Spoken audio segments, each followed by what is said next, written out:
Bienvenue dans les coulisses du voyage, le podcast pour voyager avec sens et bon sens. Je suis Laura du blog de voyage Les Globe Blogueurs. Toi aussi tu as envie de voyager de manière plus responsable, d'organiser tes escapades facilement et dénicher des initiatives originales? Si la réponse est oui, alors tu es au bon endroit. Chacun de mes épisodes est un concentré de bonnes astuces pour t'aider à planifier tes prochains voyages durables.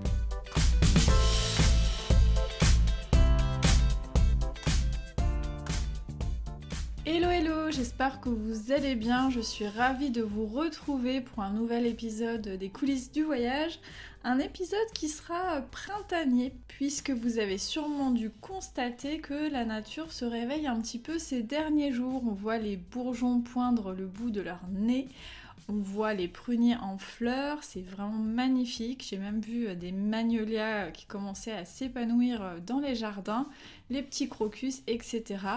Et toute cette effervescence m'a donné envie de vous partager 4 escapades printanières à faire dans les prochains mois, notamment pourquoi pas pendant les vacances de printemps justement.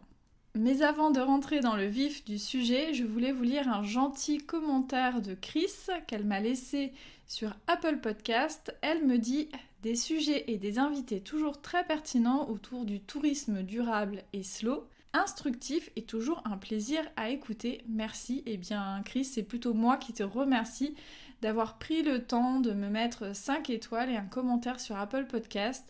Sachez aussi que cet épisode, tout comme les 2 derniers, a été réalisé en collaboration avec Génération Voyage, qui est un média de voyage qui propose également de nombreux contenus sur la thématique du voyager autrement. Donc ça peut être un très bon outil pour vous aussi pour préparer vos voyages.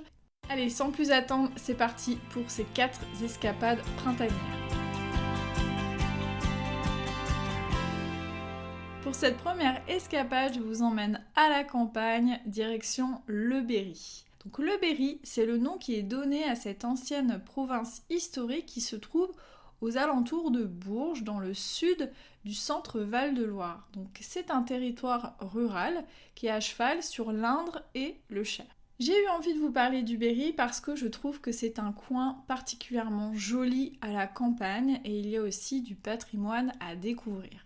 Ma première suggestion quand vous allez dans le Berry, c'est de vous rendre à Bourges et de visiter ces marais en compagnie d'un guide naturaliste. Alors, vous ne le savez peut-être pas, mais Bourges a la particularité d'avoir de nombreux marais au centre même de la ville. En fait, avant, il y avait des marécages qui ont petit à petit été aménagés, modifiés par l'homme pour être exploités, notamment pour le maraîchage. Aujourd'hui, ces marais forment une multitude de petits jardins particuliers et on peut s'y balader au bord de l'eau. Ce qui est intéressant si vous le faites avec un guide naturaliste, c'est que vous allez découvrir que ces marais, en plus d'être des lieux très sympas pour flâner, pour passer des bons moments, sont aussi des lieux d'une extrême biodiversité. Deuxième idée dans le Berry, c'est de découvrir l'abbaye de Noirlac et son bocage. Alors là, on est sur une suggestion qui allie culture et nature. Déjà, l'abbaye de Noirlac, c'est une très très belle abbaye avec un joli cloître où on aime aussi se poser pour profiter des rayons du soleil. Mais l'abbaye est surtout aussi connue pour son bocage. Alors ceux qui ne sont pas familiers de ce terme, sachez que le bocage en fait désigne des champs qui sont séparés en fait par des haies vives, donc en fait ça donne des petites parcelles qui sont séparées et cultivées. Et quel est l'intérêt de ce type de milieu ? C'est encore une fois la biodiversité, puisqu'en fait ces haies sont de formidables abris pour de nombreux animaux, donc des insectes, des oiseaux, des amphibiens aussi, et elles ont aussi comme fonction de limiter à la fois l'érosion des sols, de retenir l'eau, et puis aussi elles protègent du vent. Troisième suggestion, si vous allez dans le Berry, je vous conseille vraiment, surtout au printemps, d'aller flâner dans le parc floral d'Apremont-sur-Allier. Donc c'est un parc qui est labellisé Jardin remarquable, donc tout est dit. À flanc de coteau, il offre de super belles vues à la fois sur le village et sur l'Allier. Tout au long de votre promenade, vous pourrez plonger dans un tunnel de glycine odorante, caresser l'écorce d'arbres rares, admirer les parterres de coquelicots et les arcanes fleuries de clématites ou encore vous poser au bord d'un étang. Vous pourrez aussi voyager en cherchant notamment un pont chinois particulièrement coloré et un pavillon turc. Mais je ne vous en dis pas plus, vous aurez la surprise si vous y allez. Mon coup de cœur dans le Berry. Lors de mon séjour dans le Berry, j'ai particulièrement aimé me poser au bec d'Allier, qui est la confluence entre l'Allier et la Loire. Donc une confluence, c'est là où se rejoignent deux cours d'eau, deux fleuves, et ce sont souvent des lieux particulièrement beaux, particulièrement poétiques. Là, vous avez par exemple des bancs de sable où on voit des oiseaux évoluer. L'eau est perturbée justement par ces petits îlots qui se forment au gré des saisons. Et donc ce sont des environnements vraiment ressourçants, d'une extrême beauté, notamment aux aurores ou au coucher du soleil. Et pour ceux qui sont un petit peu plus sportifs, sachez que vous pouvez aussi y faire du canoë. Le point de départ pour visiter le Berry, ça peut être la ville de Bourges, bien entendu, qui est vraiment aussi très intéressante à visiter et qui se situe seulement à 2 heures de Paris. Petite astuce logement, si vous passez par Bourges, je vous recommande la chambre d'hôte qui s'appelle les Bonnets Rouges. Ça a beaucoup de charme, donc retenez cette adresse. Côté assiette, filet réservé au restaurant Les Gargouilles. Vous ne serez pas déçus à la fois par ce qu'on vous sert, mais aussi par la vue époustouflante que vous aurez sur la cathédrale de Bourges, qui mérite elle aussi le coup d'œil. Pour la deuxième escapade, l'odeur iodée remplace celle de la terre. Je vous propose une balade marine à Belle-Île-en-Mer. Bon, je sais qu'il n'est plus nécessaire de présenter cette île mythique qui porte si bien son nom, mais justement, comme elle est particulièrement fréquentée, notamment en été, je me suis dit que ce serait intéressant de vous la suggérer pour une escapade hors saison au printemps. Pour ceux qui ne connaissent pas Belle-Île, sachez que c'est un joli concentré de Bretagne. On y retrouve des petites maisons aux volets colorés, les côtes escarpées, les criques sauvages et les petits ports de cartes postales. C'est bien simple, tout est beau à Belle-Île-en-Mer. Pour vous en convaincre, je vous recommande tout simplement de suivre le sentier côtier et de chercher par vous-même les plus belles plages et les plus beaux endroits. Vous pouvez le faire bien sûr en priorité, j'ai envie de dire, à pied ou en vélo, comme ça vous pourrez vraiment aller partout et vous arrêter au gré de vos envies. Sachez qu'il est aussi possible de faire le tour de l'île en van. J'ai eu l'occasion de le faire, j'avais loué un van vraiment trop mignon, un van vintage, et c'était vraiment très sympa de pouvoir se réveiller avec la plage rien que pour soi. Alors attention, si vous faites ça, sachez qu'il n'y a que 10 spots autorisés pour le bivouac sur l'île, en tout cas au moment où je l'ai fait. Renseignez-vous bien sur la législation, mais c'est vraiment une très très belle expérience. Au-delà de l'aspect nature, je vous recommande aussi énormément d'aller au port de Sauzon. C'est vraiment un village à croquer, une jolie carte postale. Il est super agréable de s'y poser pour admirer les embarcations osciller sur l'eau. Et puis il y a aussi de jolies boutiques d'artisans. Mon coup de cœur à Belle-Île, c'est sans nul doute les aiguilles de Port-Coton. Donc c'est des pics rocheux qui sont attaqués par les vagues. Elles sont d'une grande photogénie quelle que soit la météo. Les falaises sont vraiment impressionnantes. C'est un décor qui bouscule et qui coupe littéralement le souffle. Pour accéder à ce joyau breton, il faut prendre un ferry depuis Quiberon. Vous en aurez pour 45 minutes environ. Il y a des départs toute l'année. Et sinon, en fonction des saisons, sachez qu'il y a d'autres points de départ qui sont possibles, notamment le Croisic ou Vannes.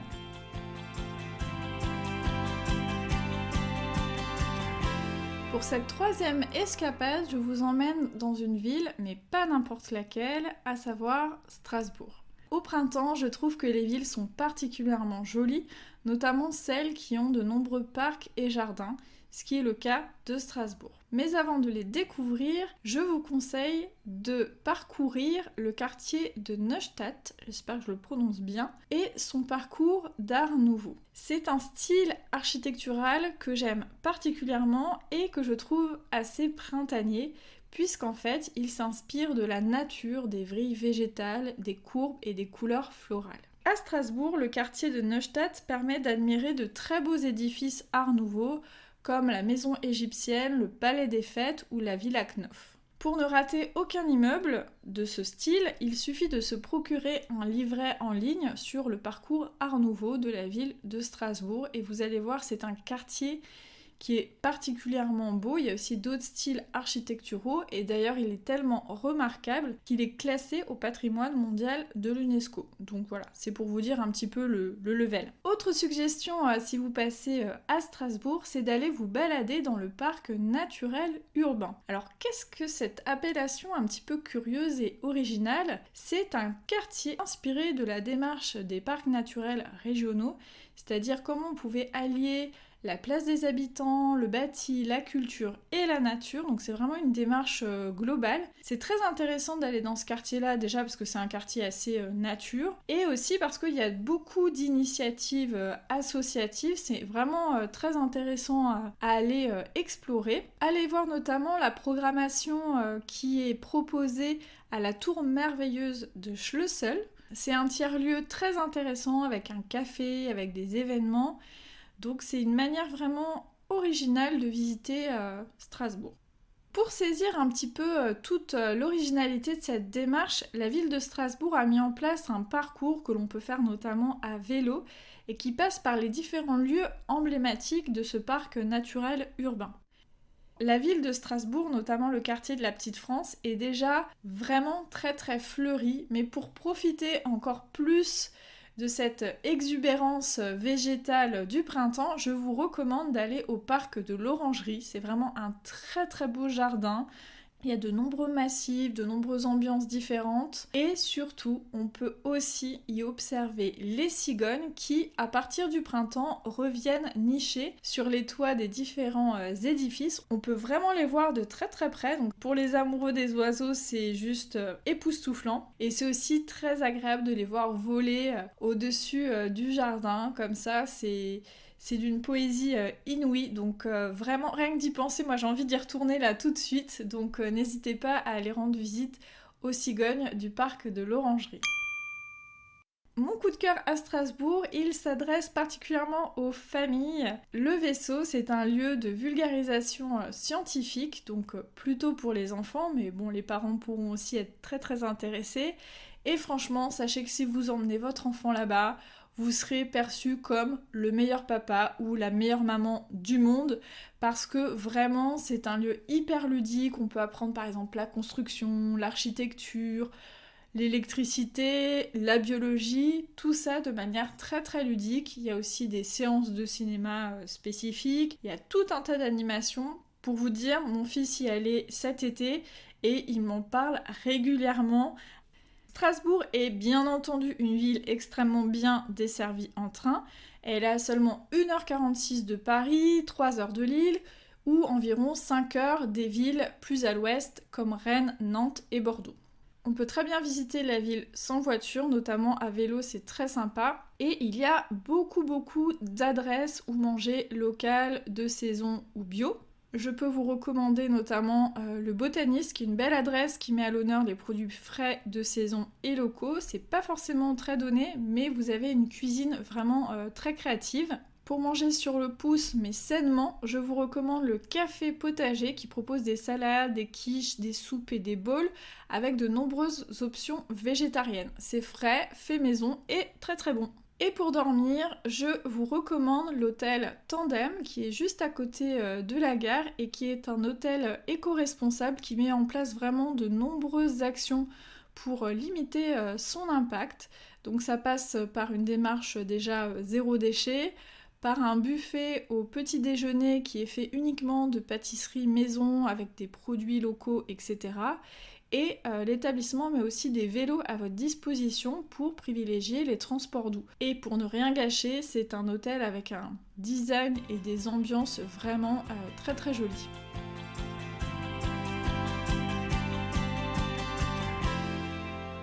Pour cette dernière escapade, je vous emmène un petit peu à la montagne et plus précisément dans le Luberon, qui est un massif montagneux peu élevé situé entre le Vaucluse et les Alpes de Haute-Provence. Au printemps, la météo est idéale pour faire le tour du Luberon à vélo. Et même si ça grimpe un peu, ce parcours reste accessible car on peut le faire en vélo à assistance électrique. Tout au long de cette boucle se succèdent champs de lavande, vergers, vignobles sous le regard du massif du Luberon qui apporte une petite touche de relief. Le tour du Luberon est jalonné de villages provençaux plus mignons les uns que les autres, donc ma première recommandation est tout simplement de vous y arrêter pour faire une pause quand le soleil commence à taper trop fort.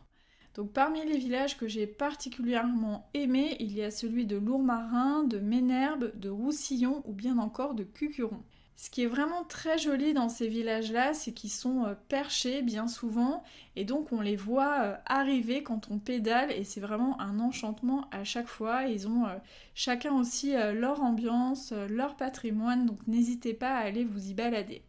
Faites aussi un tour à Fort-Calquier. Si vous montez jusqu'à la citadelle, donc ça grimpe un petit peu, faudra peut-être laisser le vélo en bas, on peut voir et parfois entendre le seul carillon manuel de Provence. Voilà, la petite particularité. Autre suggestion si vous faites le tour du Luberon à vélo, c'est de découvrir les ocres et tout le patrimoine qu'il y a autour de cette terre colorée d'un orange vif qui a des nuances aussi différentes et qui est dû au fait de la présence de certains minerais. On l'a longtemps exploité dans la région. Le site le plus connu est sans aucun doute celui des ocres de Roussillon. Donc les carrières à ciel ouvert sont particulièrement photogéniques, mais pour en apprendre plus sur les ocres, je vous recommande 2 autres lieux plus confidentiels. D'abord celui des mines de Bruhou, où l'on peut explorer les entrailles de la terre avec un guide. Donc là, l'extraction de l'ocre a été faite de manière souterraine et les hommes ont creusé des galeries gigantesques, donc c'est vraiment très impressionnant à visiter. Le second lieu intéressant se trouve dans le village de Roussillon, un petit peu à l'écart. Il s'agit de Ocra, qui est un écomusée sur les ocres, où l'on apprend tout sur cette fascinante matière, de son extraction à ses utilisations en passant par son histoire à travers les époques. C'est vraiment un lieu très intéressant et il y a aussi des ateliers pratiques, donc on peut notamment s'initier à l'extraction de l'ocre. Dernière suggestion aussi, c'est de s'intéresser à la culture locale. Tout au long de cet itinéraire, il y a de nombreux écomusées pour en apprendre plus sur les traditions locales, notamment tout ce qui est lié à l'agriculture. Donc vous avez le musée de la lavande, celui de l'olivier, ou bien encore le domaine de la citadelle pour mieux connaître le terroir viticole et découvrir aussi le surprenant musée du tire-bouchon. Croyez-moi, ce n'est pas une blague et c'est un musée plus surprenant qu'on pourrait le penser. Mon coup de cœur dans le Luberon, c'est d'aller passer une nuit dans une tente insolite au camping des étoiles à Saint-Michel-l'Observatoire. Une fois que le soleil se couche, le spectacle commence puisqu'à cet endroit-là, on est dans une zone du ciel où il y a très peu de pollution lumineuse et on peut observer très facilement la Voie lactée.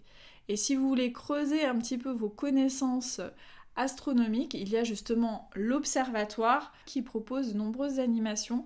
Pensez simplement à réserver à l'avance.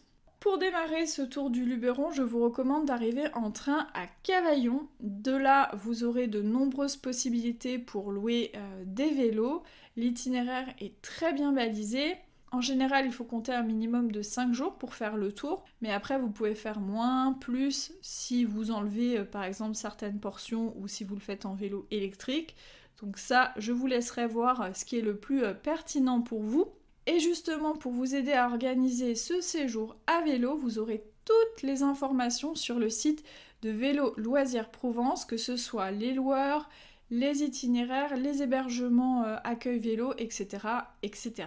Si jamais toutes ces destinations vous ont donné envie de faire une escapade printanière, sachez que j'ai un article détaillé pour chacune d'entre elles sur mon blog. Je vais vous mettre les liens dans la description de l'épisode tout simplement. Et vous aurez aussi d'autres recommandations par Génération Voyage dans un article qu'ils ont écrit sur différentes destinations éco-responsables en France.